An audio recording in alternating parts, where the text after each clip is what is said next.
menjawabnya. Kemudian Elisabet meminta bantuan 4 pria setempat untuk menguburkanku di sebuah gua di bukit-bukit Samaria.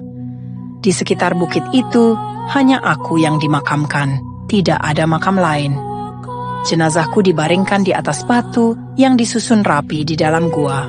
Lalu pintu gua itu ditutup rapat dengan tumpukan batu.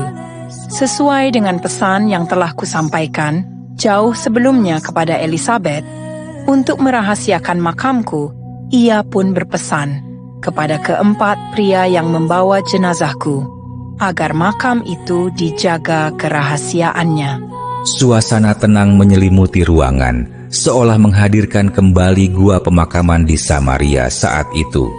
Kemudian, dengan suara lembut, namun penuh rasa ingin tahu, Ibu Teresa bertanya, "Bunda, apakah makam itu masih bisa ditemukan sampai sekarang, ataukah hilang sepenuhnya?" Anakku, makamku itu masih utuh sampai sekarang, belum tersentuh oleh manusia, meskipun di sekitar tempat itu dahulu pernah menjadi area peperangan.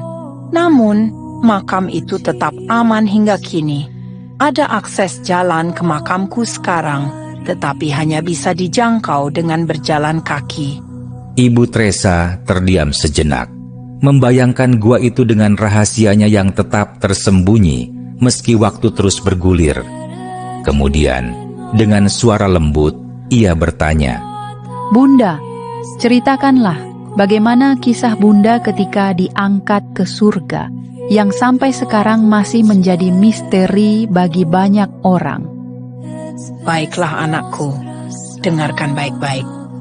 3 hari setelah wafat, rohku dibangkitkan Tuhan, dan pada hari ke-40 aku diangkat ke surga, bukan dengan tubuh jasmani melainkan dengan roh. Makam yang dalam cerita tradisi sering disebut sebagai makam Bunda Maria di lembah Kidron, itu bukan makamku, melainkan makam Maria Magdalena yang lain, yaitu ibu dari Yakobus, Yusuf, Simon, dan Yudas. Ke-4 orang ini ada tercatat dalam Injil. Maria Magdalena tersebut juga dikenal sebagai salah satu pengikut Yesus yang setia kala itu. Maria Magdalena inilah dan saya. Hanya kami berdua pada waktu itu yang diberi nama Maria Magdalena, walaupun kami tidak memiliki hubungan keluarga dekat. Ibu Teresa terdiam. Hatinya terharu mendengar rahasia yang begitu agung, namun disampaikan dengan kelembutan. Kisah kehidupan Bunda Maria yang selama ini banyak dipertanyakan orang, kini ia dengar langsung dari Bunda Maria sendiri. Entahlah, apakah hanya dirinya yang beroleh anugerah untuk mendengarnya secara langsung. Namun Ibu Teresa tidak lagi memikirkan hal itu. Ia hanya larut dalam rasa syukur dan keheningan yang mendalam. Kemudian Ibu Teresa memberanikan diri bertanya lagi, "Bunda, seandainya suatu saat nanti aku bisa berziarah ke Israel, apakah Bunda berkenan memperlihatkan kepadaku di mana letak titik makam Bunda dahulu?" Bunda Maria tersenyum lembut mendengar pertanyaan polos dan penuh rasa ingin tahu dari Ibu Teresa. Senyumnya memancarkan kasih yang hangat dan tenang. Sebelum ia menjawab, "Tentu saja anakku, dengan senang hati aku bersedia menunjukkannya kepadamu, tempat di mana aku dahulu dimakamkan, jika suatu saat Tuhan mengizinkan engkau berziarah ke Israel.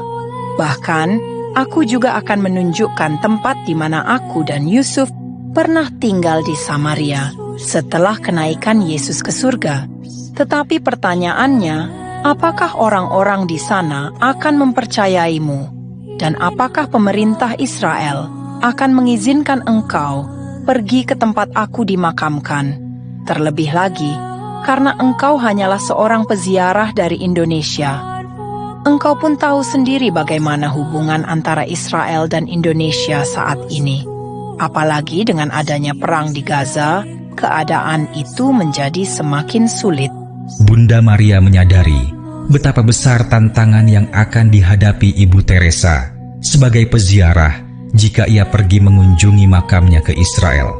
Namun, Bunda Maria yakin bahwa Tuhan selalu menyediakan jalan meskipun keadaan tampak sulit. Lalu, Bunda Maria melanjutkan berbicara. Walaupun aku tahu engkau tidak akan kesulitan berkomunikasi di sana, sebab Tuhan juga telah mengaruniakan kepadamu kemampuan berbahasa dalam berbagai bahasa di dunia ini, terutama bahasa Ibrani dan Aram, bahasa yang dahulu dipakai Yesus dalam pengajarannya.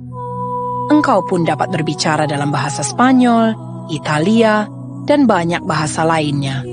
Namun untuk saat ini, berbahagialah engkau anakku, sebab aku bersama Yesus, para malaikat dari putri-putri Sion, juga para leluhurmu yang hidup dalam Tuhan, senantiasa datang mengunjungimu. Ibu Teresa mendengarkan dengan penuh perhatian. Hatinya tersentuh oleh kata-kata Bunda Maria yang penuh kasih, namun juga mengandung kebijaksanaan. Ia menyadari bahwa ada hal-hal rohani yang lebih dalam daripada sekadar tempat dan benda di dunia ini. Kemudian ia berkata lagi, Terima kasih Bunda, aku sungguh bersyukur. Kehadiranmu bersama Yesus dan para malaikat sudah menjadi anugerah yang luar biasa bagiku. Bunda, bolehkah aku tahu di mana Bunda kini ditugaskan untuk melanjutkan karya pelayanan Tuhan di dunia ini? Anakku, kini aku ditugaskan oleh Tuhan di Roma, Italia, khususnya di Vatikan, untuk melanjutkan karya pelayanan dalam rencana ilahinya. Karena itulah, aku sering datang menemuimu agar engkau dapat menjadi saksi bagi banyak orang. Terima kasih Bunda, hatiku sungguh merasa diberkati dapat mendengar semua ini. hati Ibu Teresa dipenuhi keteduhan. Tatapan lembut Bunda Maria membuatnya merasakan seolah kasih Tuhan sendiri tengah merangkul jiwa raganya. Kemudian, dengan suara penuh kelembutan, Bunda Maria melanjutkan berkata, Berbahagialah engkau anakku, sebab Tuhan tidak pernah sia-sia dalam memilih serta memakaimu untuk menolong sesamamu. Sejak dahulu, Tuhan telah mengutus para malaikatnya ke seluruh penjuru dunia untuk mencari orang-orang yang sungguh bersedia dipakai dalam rencananya. Banyak yang bahkan sudah dipanggil dan dipakai oleh Tuhan, tetapi tidak semuanya mampu bertahan setia sampai akhir. Suara Bunda Maria terdengar tenang namun tegas, seakan menyingkap kebenaran yang sering luput dari manusia. Lalu, dengan tatapan penuh kasih, ia melanjutkan berbicara. Ada yang tidak sanggup menanggung penderitaan dan kesakitan demi orang lain. Ada pula yang goyah ketika menghadapi beban hidup dalam keluarga yang datang bertubi-tubi. Sebagian tergoda oleh harta dan kemuliaan dunia. Bahkan, tidak sedikit yang menyalahgunakan karunia yang telah Tuhan percayakan kepadanya, hingga menjadikan nama Tuhan sebagai sarana untuk mencari kekayaan. Ibu Teresa terdiam, merenungkan kata-kata itu, sambil menyadari betapa berat jalan yang ia jalani. Sesaat suasana hening, sebelum Bunda Maria kembali bersuara. Tetapi engkau anakku tetap setia dan bertahan dalam panggilan itu. Itulah sebabnya Tuhan semakin sayang dan mempercayakan karunia-Nya kepadamu, mengangkatmu lebih tinggi dalam pelayanan, serta menambahkan kekuatan dan penghiburannya agar engkau tidak goyah. Apa yang tidak sanggup ditanggung orang lain, justru mampu engkau pikul karena tangan Tuhan sendiri